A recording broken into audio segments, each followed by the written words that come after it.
Baiklah, kita lanjutkan pada materi selanjutnya, yakni i'rab. Apa itu yang dimaksud dengan i'rab?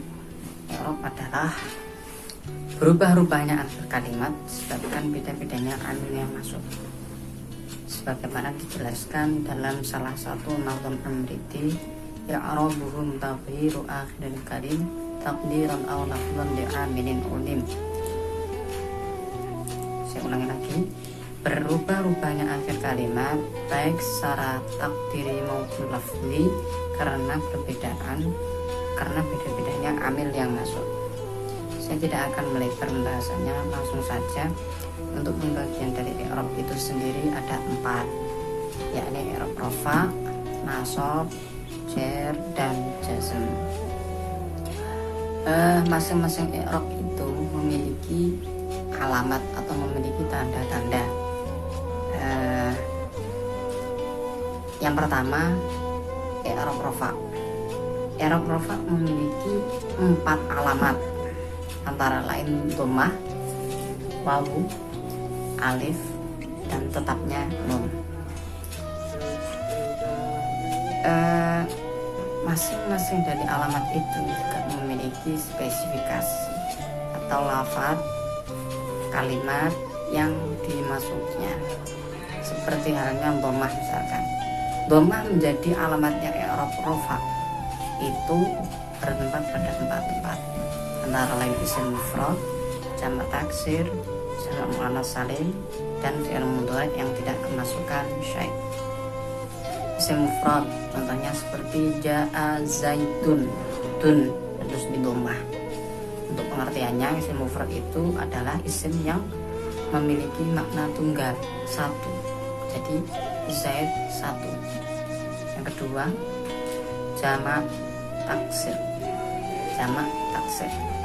Jamak taksir itu adalah isim yang memiliki arti jamak plural lebih dari 2, yang berubah dari bentuk mufradnya.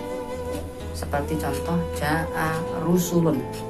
Kata rusulun di sini adalah jamak dari mufrad rasulun, yang berarti telah datang beberapa utusan. Maka rusulun harus dhammah. Yang ketiga, jamak muannats salim. Apa itu jamak muannats salim?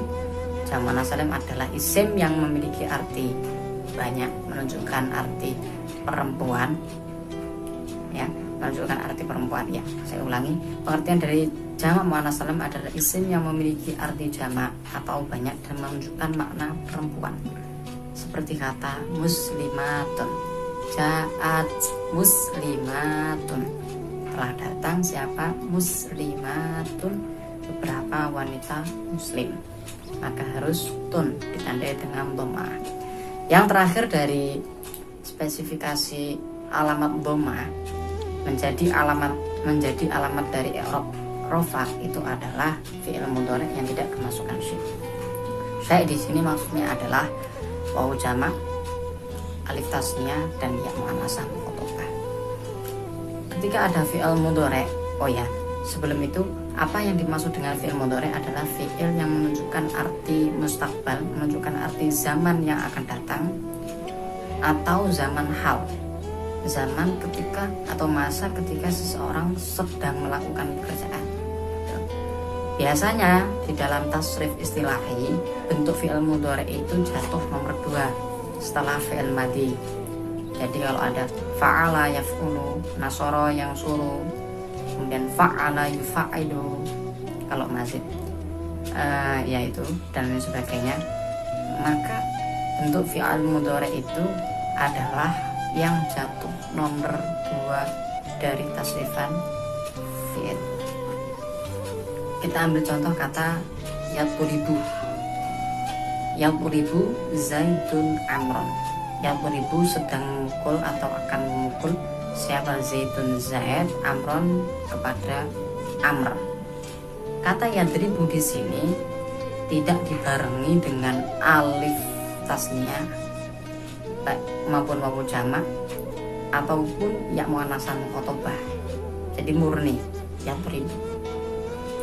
Ada kaidah fi'il mudhari itu akan selamanya rafa.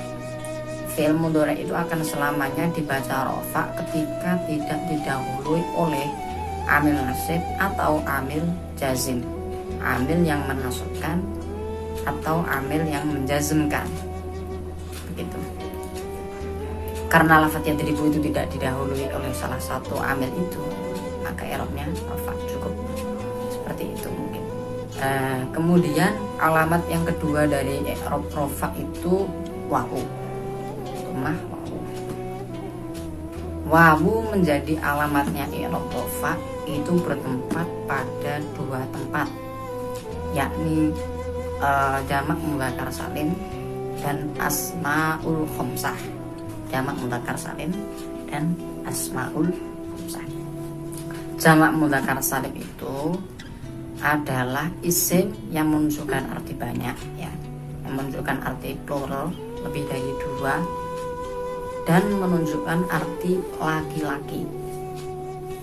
Oke, seperti contoh muslimuna yang berasal dari bentuk mufrad muslimun, muslimuna.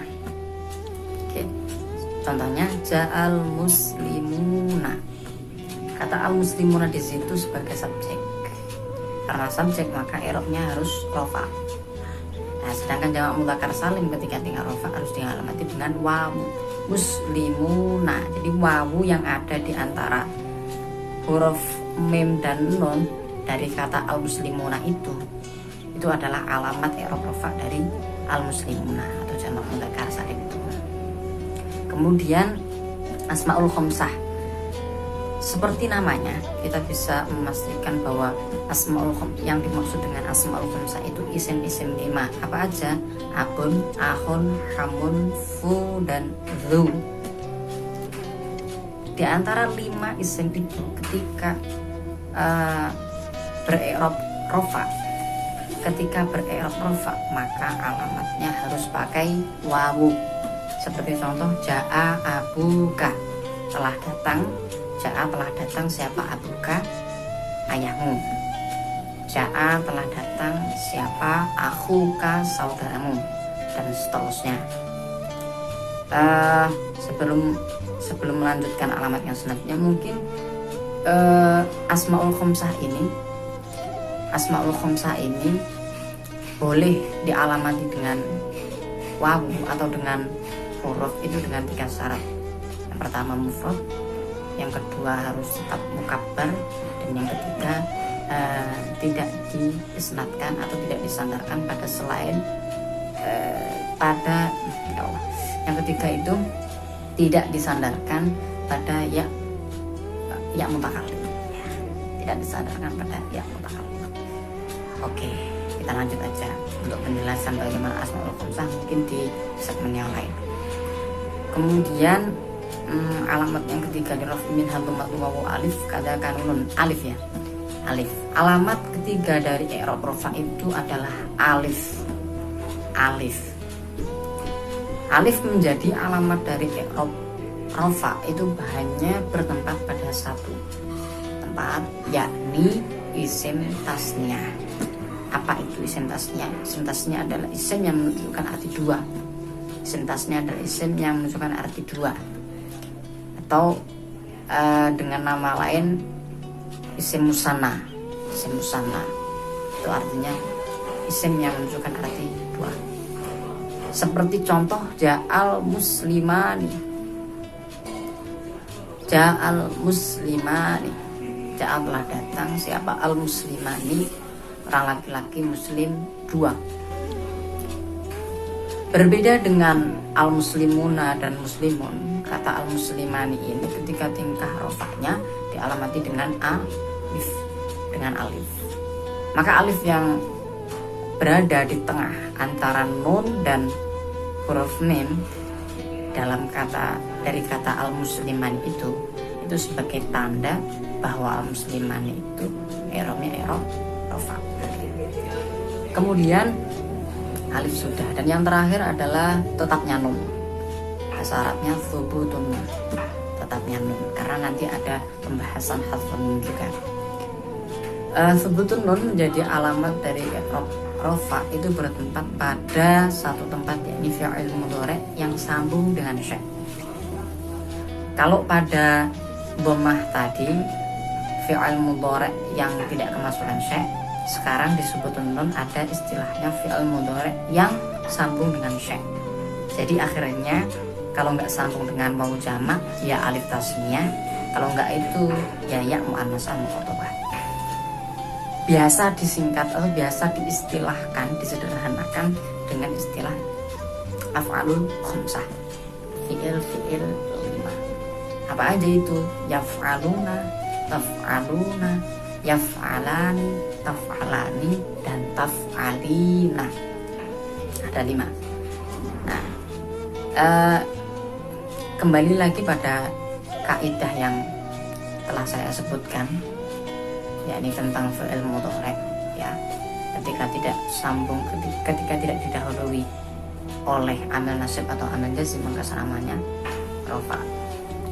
Dan rofaknya fi'il mudhari yang ada syai'-nya itu, yang sambung dengan syai' itu alamatnya pakai hudhutun nun.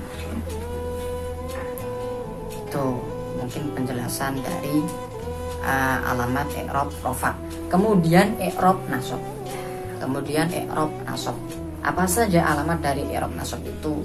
I'rab nasab memiliki 5 alamat, antara lain fathah, alif, kasrah, ya, dan hadfun nun.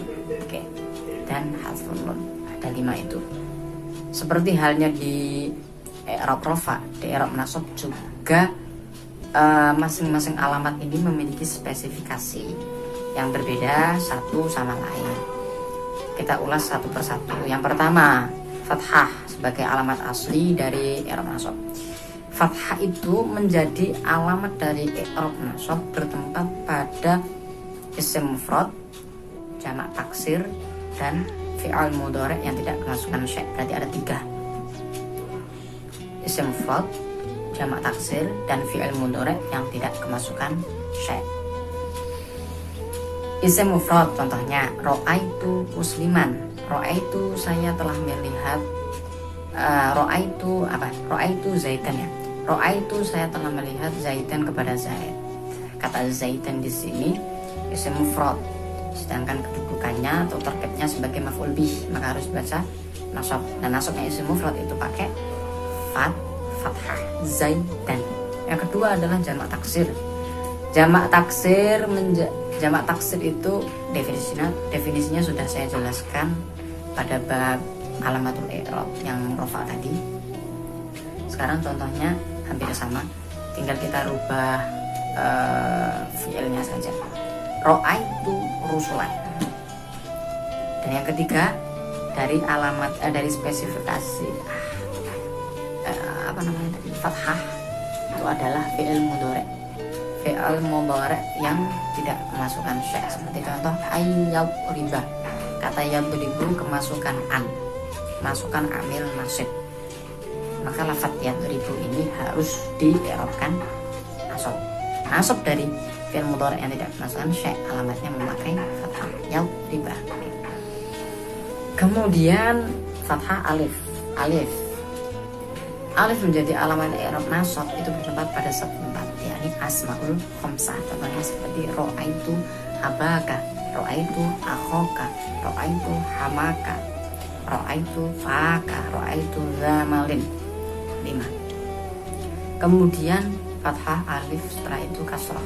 Kasrah menjadi alamatnya i'rab nasab itu bertempat pada satu tempat juga, yakni alif fitri. Kasrah menjadi alamatnya i'rab nasab itu bertempat pada satu tempat, yakni jamak muannats salim. Seperti contoh ra'aitu muslimatin. Kemudian fathah alif kasrah ya. Sekarang ya menjadi alamat i'rab nasab bertempat pada 2 tempat, antara lain jamak mudzakkar salim dan isim tasniyah. Seperti contoh ra'aitul muslimina, ra'aitul muslimain.